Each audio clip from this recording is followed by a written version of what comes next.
এই ফিরহাদ হাকিম, সিদ্দিকুল্লাহ চৌধুরী, মমতা ব্যানার্জিরা ইচ্ছা করে মুসলমানদেরকে ধ্বংসের দ্বার প্রান্তে এনে দাঁড়িয়েছে। আমি অনেকদিন আগে বলেছি এই সময়ে মমতা ব্যানার্জি দিয়া সব থেকে বড় অভিশাপের নাম মুসলমানদেরকে, সেটা হচ্ছে ওবিসি নতুন লিস্ট।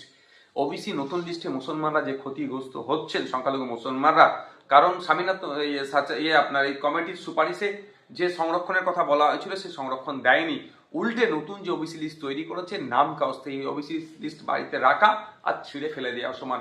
নাম কাওস্তে ওবিসি লিস্ট আছে, কোনো ওই ওবিসি লিস্টে মুসলমানরা উপকৃত হবে না। আপনি আজকে দেখছেন কলকাতা পৌরসভার অ্যাসিস্ট্যান্ট ইঞ্জিনিয়ারিং পদে নিয়োগের জন্য যেটা লিস্ট বার করেছে, সেখানে একটাও ওবিসি সংরক্ষণে মুসলমানরা সুযোগ পায়নি। এটা তো সবে শুরু হয়েছে।